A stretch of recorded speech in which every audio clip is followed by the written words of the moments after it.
Man, I gotta be real with you. There's a lot going on with this team right now, and depending on how you look at it, you could either be really excited or a little nervous. We've seen some guys leave, there's talk about new players stepping up, and then you've got those rumors floating around that could seriously shake things up in the division. But at the same time, there's this feeling that the team knows exactly what it's doing and might be setting up something bigger than people expect. Before we begin, make sure to click the like button and leave a comment below telling me what you think of the team right now. Are you confident or a little worried? The Seahawks are heading into a season that many fans initially looked at with concern, especially after seeing several defensive pieces walk out the door. But what's coming out of inside the building right now tells a very different story, and it starts with a message that is already setting the tone for everything this defense is about to become. Aiden Dirty made it absolutely clear that this team is not sitting around worried about who left in free agency, because in his words, this league is about opportunity and competition, and someone will step up to take every single role that has been vacated. That mindset alone should tell you exactly what kind of defensive identity Seattle is trying to build heading into this season. When you look at the losses, they are real, and they matter. Boy Mayfair is gone, a player who consistently generated pressure even if the sack numbers didn't always reflect it. Kobe Bryant, who successfully transitioned from corner to safety and became a playmaker, is now in Chicago. And perhaps the biggest hit, Rick Woolen leaving for Philadelphia, taking elite athleticism out of the secondary. On paper, that sounds like a unit that should take a step back. But inside the Seahawks organization, the belief is the exact opposite. Dirty's philosophy is not about replacing production with identical players, it's about creating an environment where competition forces new production to emerge.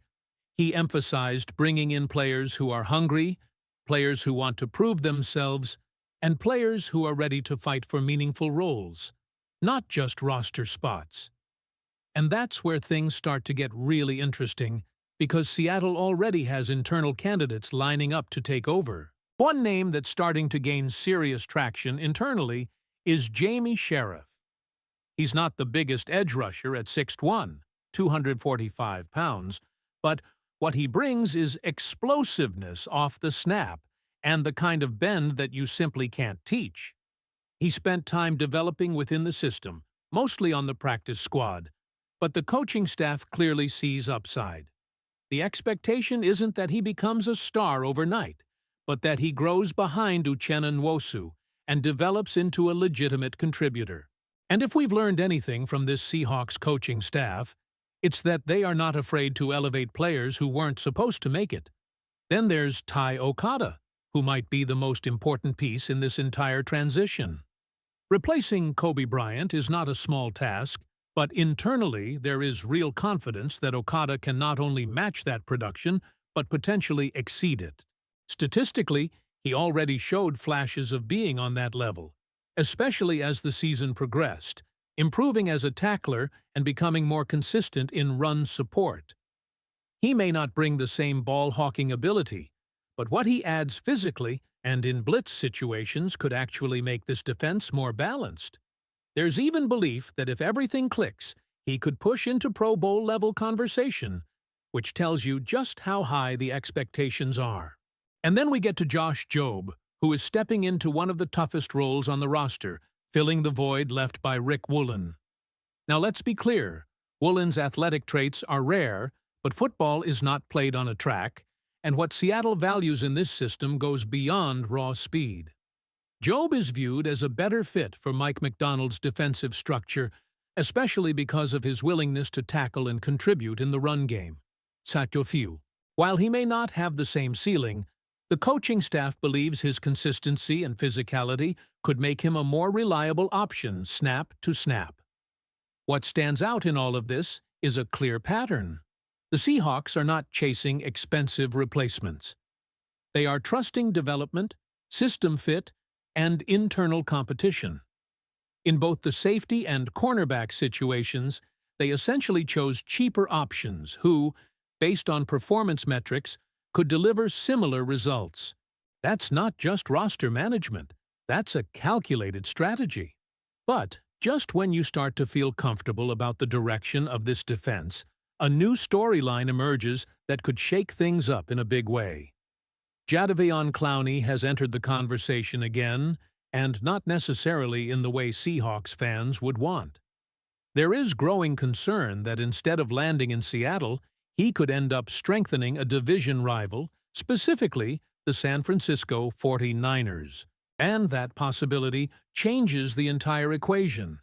Clowney is exactly the type of player this defensive scheme values. He's not just a pass rusher, he's a complete edge defender, capable of stopping the run and generating pressure at a high level. That balance is something Seattle prioritizes heavily, and it's a big reason why he would be such a natural fit in this system. Add in his familiarity with Mike Macdonald from their time in Baltimore, and it becomes even more obvious why he makes sense for this team. The problem is timing and strategy. Teams are hesitant to make moves before June 1st due to compensatory pick considerations, which means this situation could drag out. And in that waiting period, the risk grows that a rival like San Francisco makes the move first. Considering the 49ers already struggled with pass rush production last season and are looking to rebound, adding a player like Clowney could significantly elevate their defense. So now you have two parallel storylines developing. On one side, a Seahawks defense that is embracing change, trusting young players, and building a competitive culture that could unlock unexpected breakout performances. On the other side, the looming threat of a proven veteran potentially joining a division rival and shifting the balance of power in the NFC West. And that's where this entire situation becomes so compelling, because it's not just about who left or who might arrive.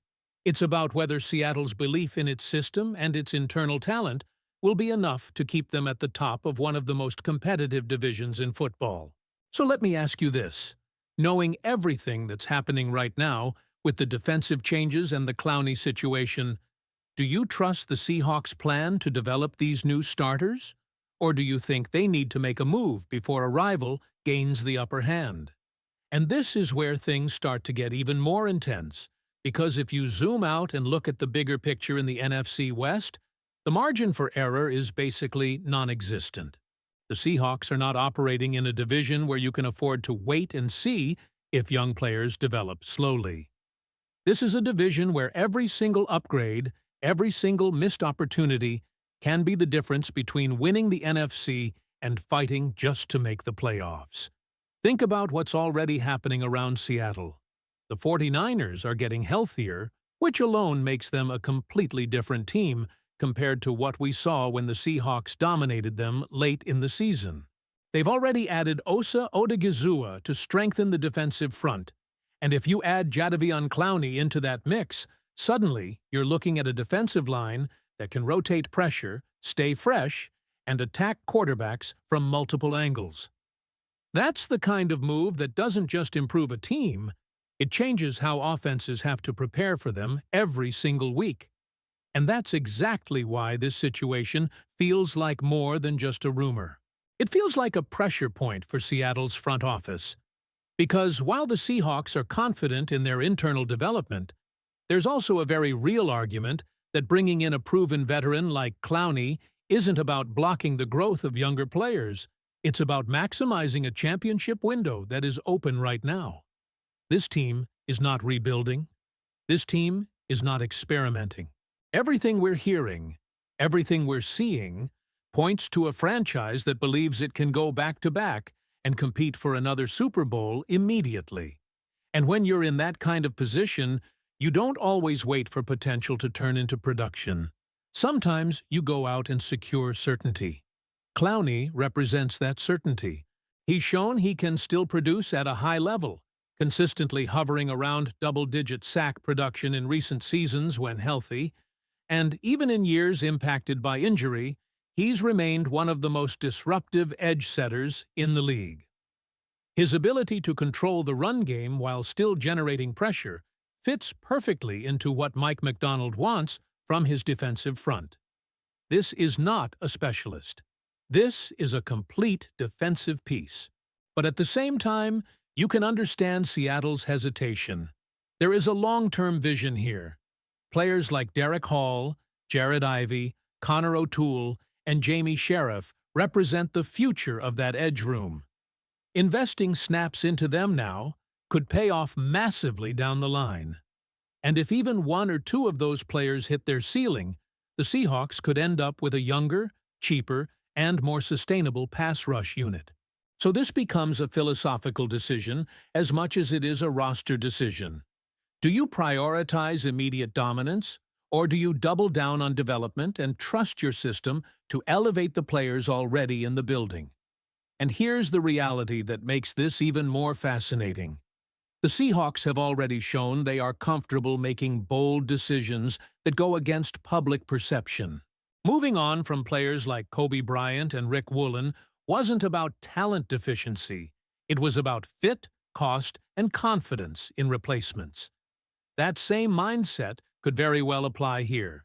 If they believe in their guys, they're not going to panic just because a big name becomes available. But the risk is obvious. If Clowney signs with San Francisco and performs at the level we know he's capable of, every single game against the 49ers becomes that much harder. Every third down becomes more dangerous. Every offensive drive faces more pressure. And in a division where these teams are already so evenly matched, that one addition could swing momentum in ways that are felt all season long. At the same time, there's also the timing factor that can't be ignored. With teams waiting until after June 1st to avoid impacting compensatory picks, this entire situation is essentially a ticking clock. The Seahawks may not have made a move yet, but that doesn't mean they won't. And it also means that when something does happen, it could happen fast. So what you're really watching right now is a front office balancing patience with urgency, development with contention, and long-term planning with immediate opportunity. And however this plays out, it's going to say a lot about how this organization views its current roster and its chances to win it all this season. Because make no mistake, everything coming out of this team, from Aiden Dirty's mentality to the confidence in these young replacements, points to a group that believes it's not just competitive, but potentially dominant. The question is whether that belief alone is enough, or if one more move could take them over the top. Now I want to hear from you, because this is where Seahawks fans really need to weigh in. If you're in John Schneider's position, are you sticking with the young guys and trusting this system to deliver? Or are you making the call and doing whatever it takes to bring Jadeveon Clowney back before a rival changes the entire balance of the NFC West? And if you made it all the way to the end, make sure you subscribe to the channel, hit that like button, and click on the video that's on your screen right now, because the latest Seahawks news, breakdowns, and exclusive updates are only happening right here. Go Seahawks!